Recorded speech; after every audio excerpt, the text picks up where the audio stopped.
je vais dire, je vais d'abord annoncer que la session est enregistrée, machin. Bonjour à tous. Bonjour Monsieur Lamoury. Donc bienvenue aux élèves et à leurs enseignants pour cette conférence sur les métiers de la forêt et du bois. Donc cette session ne va pas tarder à démarrer. Nous vous rappelons qu'elle est enregistrée et n'hésitez pas à poser vos questions dans le chat au fur et à mesure de la présentation, si toutefois vous avez des questions. Voilà. Monsieur Lamoury, je vous laisse la parole. Je vais partager votre diaporama. Très bien. Hop.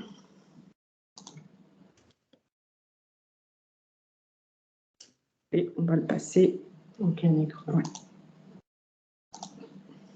En plein écran. Donc là, normalement, vous devez voir. Parfait. Oui, de mon côté, c'est bon. OK. Alors. Bon, écoutez, on vous écoute. Donc, les métiers du bois, c'est une filière qui est essentielle en Nouvelle-Aquitaine. Donc, elle réunit beaucoup de professionnels qui vont cultiver, qui coupent, qui transforment, qui commercialisent et recyclent le bois. Et donc, ces métiers offrent un large choix de débouchés voilà, relativement importants en Nouvelle-Aquitaine. Alors, effectivement, tout d'abord, bonjour à toutes et à tous. Je vais vous parler donc des métiers de la filière forêt-bois qui, comme vous l'avez dit, sont très diversifiés. Donc, je vais faire une présentation très synthétique et plutôt axée sur les outils de découverte des métiers, puisque vous allez le voir, ils sont très nombreux. Et on pourra évidemment échanger si vous avez des questions précises sur certains métiers et certaines filières. Donc très rapidement, je me présente. Gaël Lamoury, je travaille à Fibois Nouvelle-Aquitaine. Donc Fibois Nouvelle-Aquitaine est une association régionale. Il y a des Fibois dans toutes les régions de France, donc on est un réseau national. Et donc Fibois Nouvelle-Aquitaine, c'est 12 personnes basées sur toute la région. Donc on a 50aine, on a une directrice qui est à Bordeaux. Moi je suis basé à Tulle, c'est pour ça, en Corrèze, c'est pour ça que je suis en visio ce matin. J'ai des collègues à Périgueux, dont une qui est présente sur le salon des métiers à Angoulême. Et j'ai également des collègues à Pau et à Niort. Donc je ne sais pas où sont situées les classes qui sont présentes ce matin, mais voilà, sachez que vous avez sans doute des représentants de Fibois, pas très loin de vous. Donc notre métier, alors il y a évidemment la promotion des métiers comme ce matin. On est présent sur des salons, on organise des conférences, on intervient dans des collèges, dans des établissements. On organise aussi des sorties sur le terrain. Donc là aussi, si vous êtes intéressé, n'hésitez pas. Mais notre action est beaucoup plus large et diversifiée dans le sens où on travaille avec tous les secteurs de la filière. Alors à la fois les entreprises de la forêt, avec lesquelles on travaille sur le changement climatique, le transport de bois, les bonnes pratiques en forêt. On travaille avec toutes les industries que je vais vous présenter juste après, tous les secteurs d'activité. Et on travaille aussi, et c'est un axe important, sur la construction bois avec les architectes, avec les charpentiers, les constructeurs bois. Et en parallèle, on met en place beaucoup d'outils pour aider les gens à mieux connaître la filière. Et on en fait la promotion et la promotion du bois et de ses différents usages. Et vous allez voir, ils sont très nombreux. Donc la filière forêt-bois, voilà, en synthèse, c'est des forêts. Je vais commencer par là. Et ensuite, on parlera du bois, du matériau et des femmes et des hommes qui travaillent dans la filière. Alors la forêt, qu'est-ce que c'est? Très rapidement, vous avez là une photo d'une jolie forêt avec petite rivière. Toutes les forêts ne sont évidemment pas identiques. Là, on a un mélange d'essence, on a voilà, une belle vision. Mais les forêts, alors c'est plein de choses. Si on peut passer à la slide suivante. C'est à la fois évidemment de la flore, donc des végétaux, des arbres qui sont résineux feuillus. Alors les résineux, pour ceux qui ne connaissent pas, ce sont les sapins, les épicéas, les pins que l'on a dans les Landes, dans notre région. Et puis des feuillus, donc avec les chênes, les châtaigniers, les hêtres, etc. des arbres qui ont besoin de sol, et le sol est un élément très important de la forêt.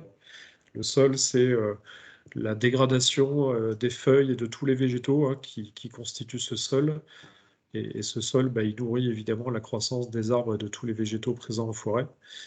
Et c'est un élément que les forestiers essayent de préserver au maximum parce qu'il est vital pour la bonne croissance des forêts. Il y a également évidemment une faune très riche. Bon, alors vous connaissez les plus petits animaux et les plus gros, hein. On peut parler des écureuils et de tous les petits mammifères, mais on a aussi de la grande faune en Nouvelle-Aquitaine. On a même quelques loups, hein, qui commencent à arriver. Voilà, ça a fait la une des médias. Quelques loups en Corrèze notamment, voilà, à côté de chez moi. La forêt, c'est aussi un lieu d'activité et de découverte. Vous allez sans doute vous y promener régulièrement. Il y a des activités diverses et variées, promenade à pied, vélo, acrobranche, etc.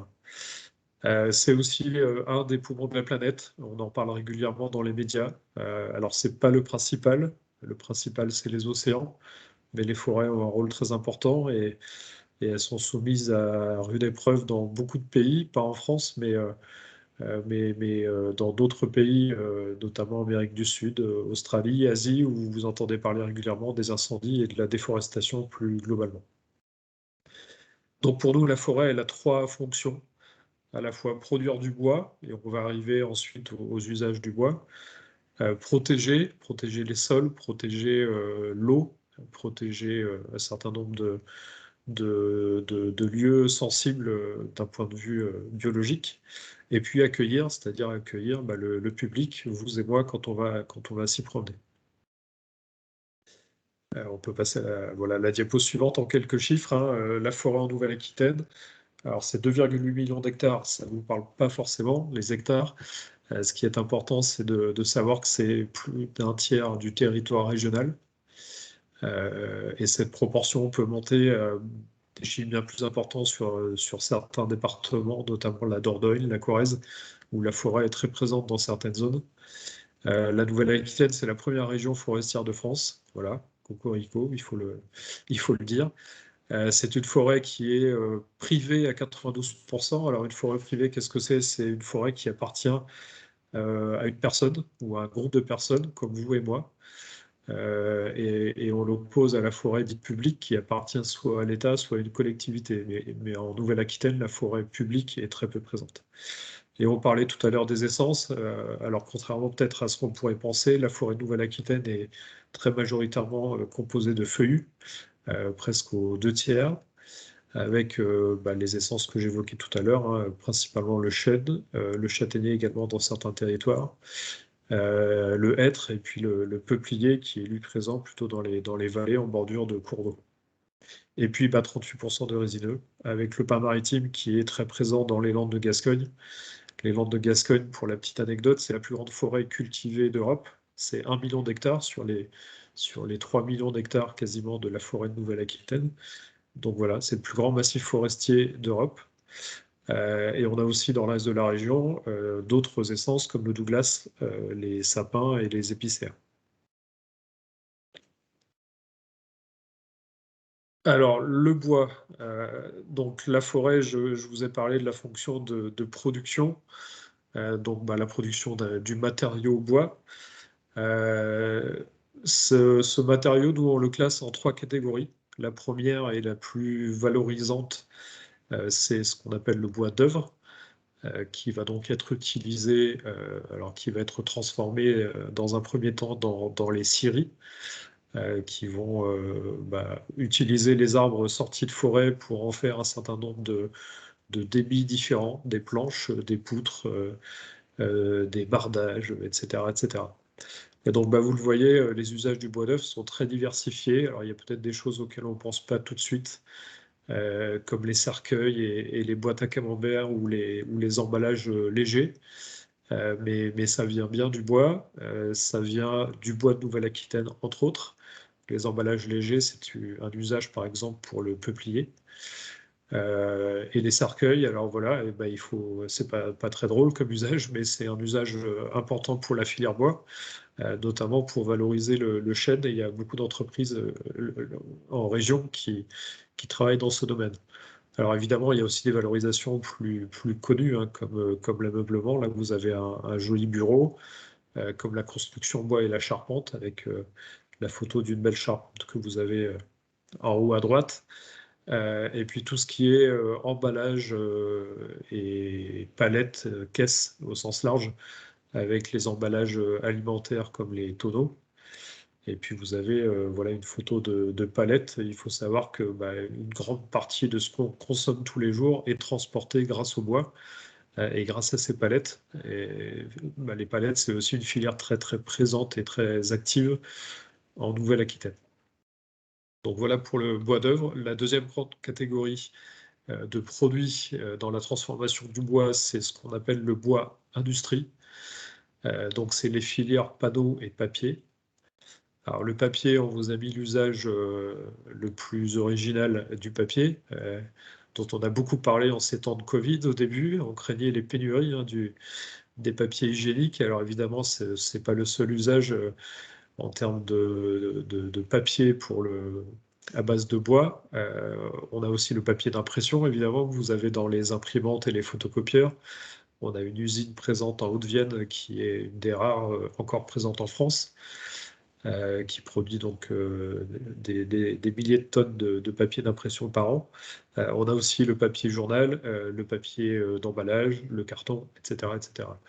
Et donc dans les panneaux, c'est très diversifié. Vous avez là quelques visuels de certains types de panneaux. C'est des panneaux qui sont utilisés, donc là vous avez de l'OSB, hein, c'est un espèce d'agglomérat de petites plaquettes de bois que vous avez en photo. Ça, c'est un panneau qu'on utilise dans la construction. Et les autres panneaux empilés avec différentes couleurs et textures, ce sont des panneaux de fibres qui sont plutôt utilisés, eux, dans l'ameublement et dans l'agencement, donc pour réaliser des meubles ou aménager des pièces, des magasins, etc. Donc voilà pour le deuxième grand secteur. Et le dernier, voilà, donc c'est le bois énergie. Vous avez là les principaux combustibles. Le bois énergie, il faut savoir que c'est la première énergie renouvelable de France pour ce qui est de la fourniture de chaleur et une des premières énergies renouvelables après l'hydroélectricité pour ce qui est de la fourniture d'énergie. Parce qu'avec le bois énergie, on peut à la fois chauffer alors des maisons individuelles, il y en a peut-être parmi vous qui ont un poêle à bûche ou à granulés. On peut chauffer des grands bâtiments avec plutôt des chaufferies à plaquettes. C'est le tas que vous avez en haut à droite, donc c'est du bois déchiqueté. Mais on peut aussi produire de l'énergie avec ces plaquettes. Ce sont des usines de cogénération.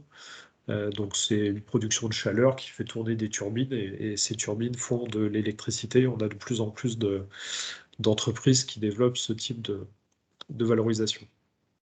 Donc voilà pour le matériau et ses différentes valorisations. Là aussi, quelques chiffres très rapidement pour vous donner une idée de ce que représente la filière bois en région. Alors, 7 secteurs d'activité qui, vous vous en doutez, font appel à une diversité très importante de métiers. On va en parler juste après. Donc, on va de la récolte jusqu'à la construction et au commerce du bois, avec tous les secteurs industriels et de transformation qui sont présents entre les deux. Donc les scieries, c'est la première transformation, le secteur de l'emballage et des tonneaux, le papier panneau qu'on a évoqué ensemble, et ensuite les secteurs ameublement, agencement et construction. Donc tout ça en région, ça représente 28 000 entreprises, 59 000 emplois. Bon, voilà, si on fait une règle de 3, on se rend compte qu'on a beaucoup de petites entreprises, 2-3 salariés en moyenne, avec quand même quelques grosses structures, mais majoritairement des petites entreprises, notamment dans les secteurs de la forêt ou de la construction, où on a beaucoup d'entrepreneurs ou d'artisans qui sont donc tout seuls ou avec très peu de salariés. Donc ces 59 000 salariés, ça représente le 3e secteur industriel régional, Alors, on le connaît peu, on entend plus parler effectivement de l'aéronautique, de la métallurgie, voilà. Mais la filière bois est le troisième secteur industriel. Et bon, voilà, pour accéder à ces métiers, ben, on a énormément d'établissements de formation, 77 répertoriés aujourd'hui. Et on a aussi des structures de recherche et de développement avec un pôle de compétitivité et beaucoup de partenaires dans les domaines de l'innovation. Et vous avez en bas à droite le petit chiffre important qui fait la transition effectivement avec la suite. En 2022, on prévoit à l'échelle régionale entre 11 et 13 000 embauches. Donc ça, voilà, vous pouvez aller à la slide suivante. Effectivement, ça fait la transition avec la partie des hommes et des femmes et avec tous les métiers qui constituent cette filière. Alors, j'ai fait le choix de ne pas zoomer spécialement sur un métier, parce que vous l'avez compris, avec tous ces secteurs d'activité, les métiers sont très diversifiés.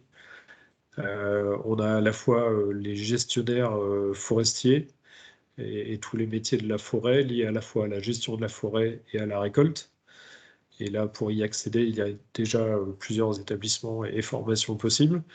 On a ensuite tous les métiers liés à l'industrie, alors spécifiques à la filière bois ou métiers transversaux avec les autres filières industrielles. On a à la fois des spécialistes du bois à travers les emplois notamment liés à la scierie, les emplois liés à l'industrie de l'ameublement, du panneau. Et on a aussi beaucoup de demandes sur des postes que l'on retrouve dans d'autres industries, hein, la maintenance, la conduite de lignes de production et les opérateurs divers et variés qui peuvent travailler dans des industries. Et après, on a tous les métiers liés au monde de la construction qui sont là plutôt spécifiques au bois, puisque les techniques liées à la charpente bois, à la menuiserie, que ce soit à la fabrication ou à la pose de ces différents éléments, sont bien spécifiques. On ne peut pas forcément devenir charpentier bois après uniquement une formation dans la construction généraliste. Donc, on est là sur des formations bien précises. Alors, plutôt que de zoomer voilà, sur un métier, je pourrais évidemment répondre à vos questions, mais je voulais vous faire découvrir les outils qui peuvent vous permettre de découvrir les métiers et les formations. Alors, juste si on peut rester sur la slide précédente, pardon. Donc ça, c'est un site national, métiers, forêt, bois, qui vous présentera alors, globalement tous les métiers possibles dans la filière avec des fiches métiers, des vidéos, des témoignages et des ressources diverses et variées. Et qui vous mettront en correspondance avec ces métiers toutes les formations possibles en région Nouvelle-Aquitaine, mais aussi dans les autres régions. Notamment dans le domaine forestier, il y a très peu d'établissements à l'échelle nationale. Il y a 2 lycées agricoles principaux en Nouvelle-Aquitaine uniquement, hein, qui permettent d'accéder au métier de la forêt, plus quelques établissements secondaires, maisons familiales et autres qui complètent ce panel. Mais vous pouvez évidemment envisager des formations forestières partout en France.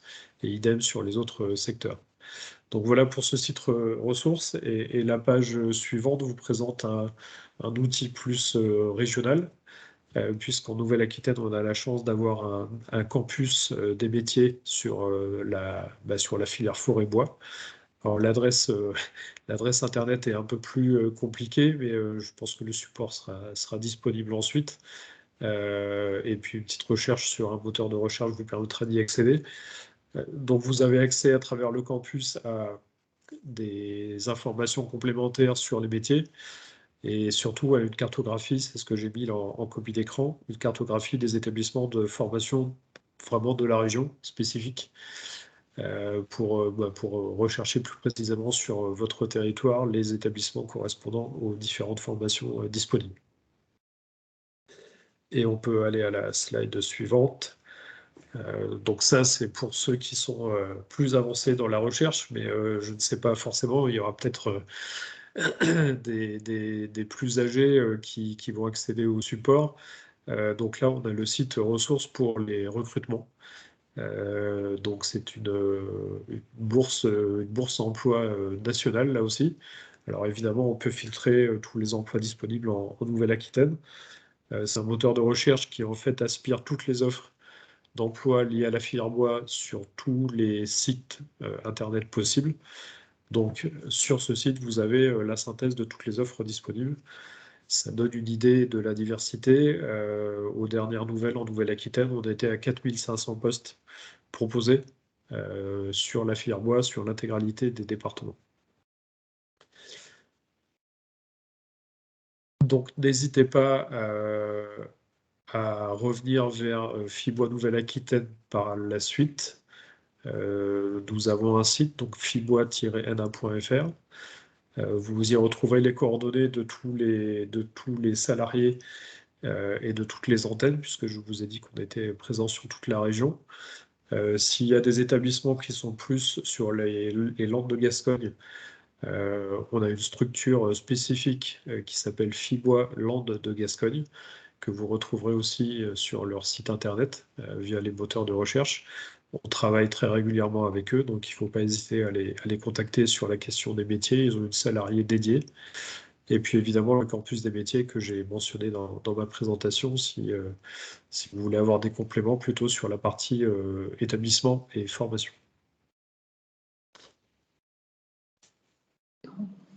C'est bon. Merci pour... Vous m'entendez? Oui. Oui. Ok, merci pour cette présentation. Alors, les élèves qui sont connectés, est-ce que avez-vous des questions à poser? Avez-vous des questions à poser à Monsieur Lamoury? N'hésitez pas à utiliser le chat pour poser vos questions. Alors moi j'en ai quelques-unes qui vont certainement parler aux élèves. Quelles sont les qualités? Enfin, déjà, beaucoup de métiers dans le secteur du bois, que ce soit, on peut être bûcheron, on peut être voilà, beaucoup de métiers. Quelles sont les qualités finalement pour accéder à ces métiers de la filière du bois? Les qualités humaines, mais aussi des qualités peut-être au niveau de l'école.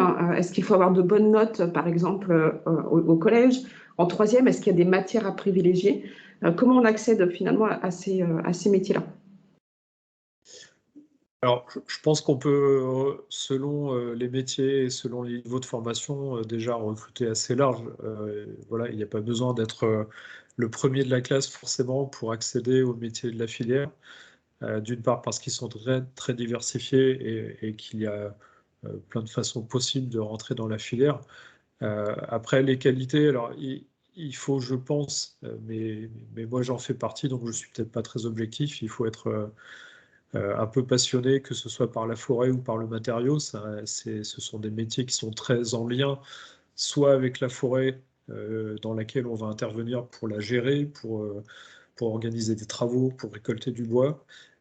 Et tous les forestiers sont passionnés par leur métier.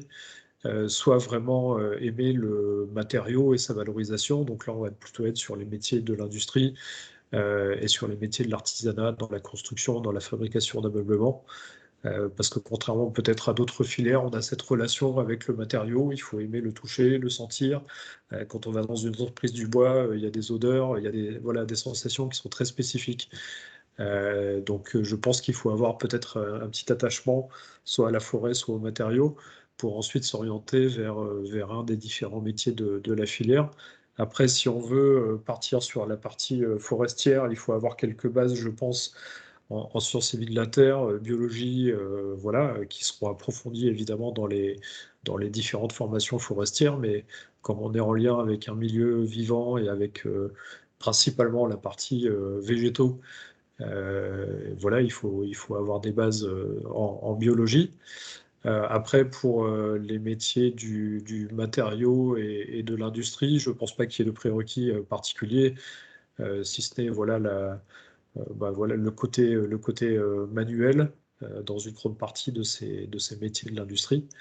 Parce que même si, comme tous les secteurs industriels, les emplois se modernisent, je vous l'ai dit tout à l'heure, on a quand même une relation avec le matériau qui est indispensable. Donc il faut, voilà, il faut avoir ce goût-là pour s'orienter ensuite dans des métiers qui sont globalement très manuels. Très bien. Donc, une autre petite question. Quelles études faut-il faire pour être garde forestier? Et là encore, quelle matière il faut privilégier pour arriver à ce métier-là de garde forestier? Alors, la formation principale pour être... Alors, garde forestier, on le dit plus beaucoup. C'est un terme qu'on emploie plutôt dans le grand public. Nous, on parle plutôt de gestionnaire forestier. Donc, pour être gestionnaire forestier, la formation principale, c'est un BTS, donc Bac+2. Donc, c'est un recrutement sur dossier, voilà, après post-bac. Il n'y a pas de prérequis particuliers, si ce n'est, je pense, les bonnes connaissances et les bonnes notes dans les matières scientifiques que j'évoquais juste avant. Après, on peut arriver en BTS en suivant une filière professionnelle au départ, hein, pas forcément par le bac général et scientifique. Donc voilà, différentes manières d'y arriver.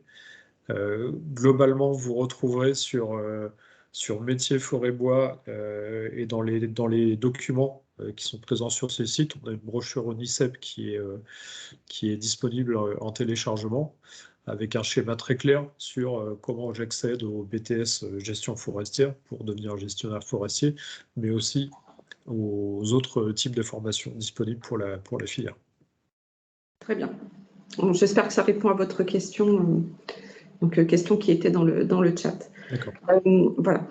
On parle beaucoup de développement durable, hein, d'écologie, de recyclage. Comment la filière du bois s'inscrit dans cette nouvelle manière de faire au niveau du respect de la planète, hein, par exemple? Alors, au départ, on a quand même quelques atouts de notre côté parce qu'on travaille une ressource renouvelable. Voilà, les arbres, on a la chance, quand on les coupe, qu'ils repoussent. Et le matériau bois est un matériau renouvelable et durable, contrairement à beaucoup d'autres matériaux utilisés dans la construction ou dans l'ameublement. Donc ça, à la base, déjà, ce sont des atouts importants de la filière. Malgré tout, la filière évolue depuis quelques années, pardon, que ce soit à la fois dans la gestion des forêts et dans les procédés au niveau industriel. Alors dans la gestion des forêts, parce que les techniques évoluent et qu'effectivement on fait peut-être moins systématiquement les coupes rases comme on pouvait le faire auparavant. Donc il y a beaucoup de recherches aujourd'hui sur des gestions alternatives. Sur des mélanges d'essences, parce qu'on reproche aussi un petit peu aux forestiers de planter beaucoup de résineux. Alors vous avez vu dans le panorama que ce n'est pas du tout le cas en Nouvelle-Aquitaine, hein. On est beaucoup sur une région de feuillus. Malgré tout, avec le changement climatique, il y a beaucoup de travaux menés sur des mélanges d'essences aux plantations et sur le fait de conserver des arbres sur pied et d'avoir des pratiques plus douces pour éviter les chocs pour la forêt. Et ça, c'est intégré totalement dans les formations, notamment en gestion forestière que j'évoquais tout à l'heure. Après, dans l'industrie, on travaille de plus en plus sur... alors, il y a beaucoup de produits du bois qui sont collés. Et on travaille beaucoup avec des nouveaux produits bien plus respectueux de l'environnement qu'auparavant. Et la construction bois se développe, notamment sur des techniques pour arriver à faire des constructions toujours plus économes en énergie, toujours plus performantes d'un point de vue isolation. Idem sur le bois énergie, où on est sur des techniques de plus en plus performantes en termes de rentabilité des équipements. Donc voilà, la filière, elle a, comme je le disais, des bases solides parce qu'on est par définition sur un matériau renouvelable, sur un matériau ensuite durable dans ses usages, une énergie renouvelable pour la fonction bois-énergie. Malgré tout, il y a beaucoup de travaux pour améliorer encore plus le bilan de la filière. Bon, voilà, on pourrait aussi parler des travaux sur le transport, sur la logistique, sur les circuits courts. Voilà, il y a beaucoup de choses. Il faut savoir qu'aujourd'hui, dans l'industrie, par exemple, du bois, la valorisation, alors, de ce que les gens appellent des déchets, mais dans la filière bois, on appelle des coproduits ou des produits connexes. C'est devenu un enjeu très très important, à la fois écologiquement et puis financièrement, parce que grâce à ces coproduits, les entreprises font des économies d'énergie et peuvent utiliser les écorces, la sueur, etc. dans différents procédés. Donc voilà, beaucoup de travaux dans ce domaine depuis des années maintenant. D'accord. Donc, une autre question, on a parlé de la Nouvelle-Aquitaine dans sa globalité. Pour nos élèves charentais, quelles sont les possibilités vraiment en Charente d'intégrer des formations dans ce domaine-là? Est-ce qu'il y a des possibilités en Charente ou est-ce qu'il faut voir plus loin au niveau de l'académie ou même de la région Nouvelle-Aquitaine? Est-ce que vous savez s'il y a des possibilités en Charente dans ce domaine-là? Alors, c'est pas un territoire précis, j'avoue, effectivement, je connais plus l'ex-Limousin, mais de mémoire en Charente, il y a des établissements plutôt liés à la construction bois et à l'industrie. Parce que la région Poitou-Charentes, dans sa globalité, est une région plutôt d'industrie du bois, peu forestière, donc il n'y a pas de formation vraiment dédiée forêt. Mais il y a beaucoup de lycées de l'éducation nationale qui, comme dans toutes les régions, permettent d'accéder aux métiers de l'ébénisterie, de la construction, de la charpente, etc. Donc ça, vous en trouverez forcément, y compris dans le département de la Charente.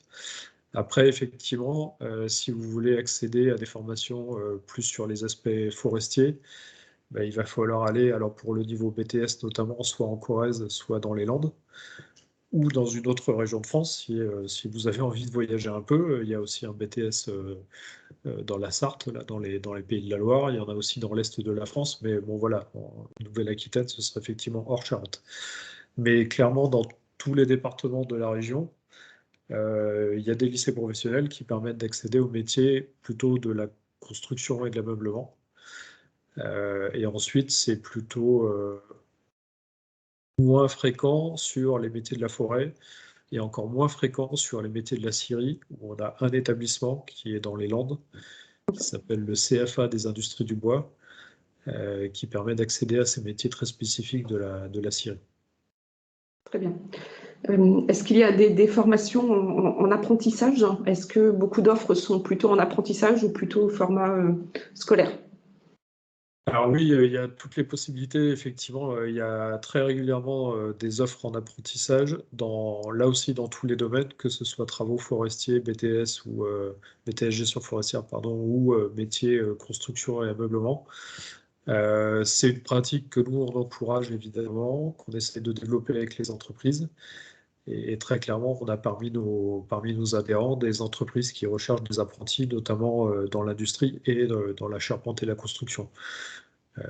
Donc il y a des possibilités, clairement. Il ne faut pas se décourager au premier abord parce qu'on n'arrête pas de trouver l'entreprise. C'est là où il ne faut pas hésiter à contacter Fibois parce que nous, on a un réseau d'entreprises assez important auquel on peut vous permettre d'accéder si vous êtes en recherche d'apprentissage. Clairement, les métiers du bois, pardon, sont faits pour ces formations en apprentissage. Voilà, le parcours en entreprise mixé avec les études et la présence en établissement, c'est un plus indispensable sur ces métiers-là. Très bien. Et puis, alors peut-être une dernière question. On attend vos questions dans le chat. N'hésitez pas à les poser si vous en avez d'autres à poser. Il y a un fort engouement pour tout ce qui est construction en bois aujourd'hui. Est-ce que c'est quelque chose que vous ressentez dans les demandes par rapport à la filière bois? Oui, clairement. Clairement. Alors, on a fait une petite enquête dans le cadre d'une journée école-entreprise que l'on a fait en octobre sur l'ex-Limousin, donc sur les 3 départements Creuse, Haute-Vienne, Corrèze, avec les départements limitrophes, donc notamment la Charente. Et on a fait une petite enquête auprès des entreprises sur leurs besoins en recrutement. On a récolté 350 offres d'emploi. Et sur ces 350 offres d'emploi, il y a 75% qui sont liées au métier de la construction. D'accord. Alors, pas forcément le constructeur bois, mais il y a aussi les charpentiers, les menuisiers, etc., qui alimentent derrière la construction, parce qu'effectivement, la construction bois, en 20 ans, elle est passée de 5% des maisons à 15% des maisons récentes, des maisons neuves, pardon. Et c'est encore plus fort quand on parle de bâtiments publics. Il y a de plus en plus d'écoles, de médiathèques, voilà, de bâtiments publics en général qui sont construits en bois parce que c'est un matériau qui a plein d'avantages. Donc clairement, c'est une filière qui est en plein boom et qui, comme le reste du bâtiment, a du mal à recruter. Parce que c'est des métiers exigeants, mais il faut être un peu en extérieur, il faut être sur des chantiers. Mais malgré tout, voilà, c'est clairement un secteur très demandeur avec beaucoup de débouchés possibles dans plein de domaines, hein. Ça peut être la fabrication de menuiseries, la pose des menuiseries, la construction de maisons, la pose de charpente, et puis tous les métiers périphériques, un peu bureau d'études, conception, qui sont en appui aux constructeurs. Très bien. Donc, pour faire un petit résumé, finalement, après la troisième, on peut faire un CAP, on peut faire un bac techno, on peut faire un bac pro. On peut aussi partir sur un bac général et c'est ensuite qu'on va se spécialiser par un BTS sur ce type de filière. Donc, tout est ouvert, en fait. C'est-à-dire qu'après la troisième, quel que soit votre niveau, quelles que soient vos envies, certains vont pouvoir y accéder dès la troisième parce qu'ils veulent faire un CAP ou un bac pro. Mais d'autres, cette idée-là peut aussi venir après un bac général, par exemple, en intégrant des BTS de ce domaine-là. Donc, il faut se laisser le temps. C'est possible maintenant, mais c'est aussi possible plus tard, une fois que vous aurez un bac en poche, par exemple. Donc, il faut, voilà, c'est vraiment à réfléchir. Et puis, tout dépend si vous souhaitez, voilà, quel type d'études vous souhaitez faire finalement. Donc, il n'y a pas d'inquiétude à avoir. Il faut être motivé, mais tout peut mener, en tout cas, vers ces filières-là. Tout à fait. Voilà. Donc, je n'ai pas d'autres questions dans la conversation. Voilà. Donc, je vais vous proposer éventuellement de conclure là, sur cette conférence. Moi, dans un premier temps, je vais remercier donc les élèves qui étaient présents ce matin avec nous pour ces métiers du bois. Et puis, bon, je vous laisse les mots de la fin, finalement. Écoutez, merci. Merci effectivement à ceux qui étaient présents. J'espère que vous avez compris effectivement que la filière forêt bois a des métiers extrêmement diversifiés dans plein de domaines très différents qui permettent d'accéder à ces métiers à travers différents niveaux, différents types de formations et que c'est une filière de passionnés qui a vraiment besoin de nouveaux salariés et qui est très ouverte sur ce sujet. Donc j'espère que cette petite conférence vous a donné un petit aperçu qui vous oriente à travers ces métiers. N'hésitez pas pour plus de précisions à nous contacter parce qu'on est vraiment là pour ensuite mettre en relation avec les entreprises, éventuellement sur des petits stages de découverte et vous aider à vous repérer dans les métiers et dans la filière si vous avez des questions. Très bien. Merci beaucoup. Nous vous rappelons que toutes ces conférences sont disponibles sur le site du FOF et sur la chaîne YouTube du FOF. Donc, n'hésitez pas à aller voir toutes les conférences qu'il y a eu hier et qui vont avoir lieu aujourd'hui. Et donc, vous retrouverez celle d'aujourd'hui sur cette chaîne-là. Merci beaucoup. On vous souhaite une très, très bonne fin de journée et puis à bientôt. Au revoir. Merci. Au revoir.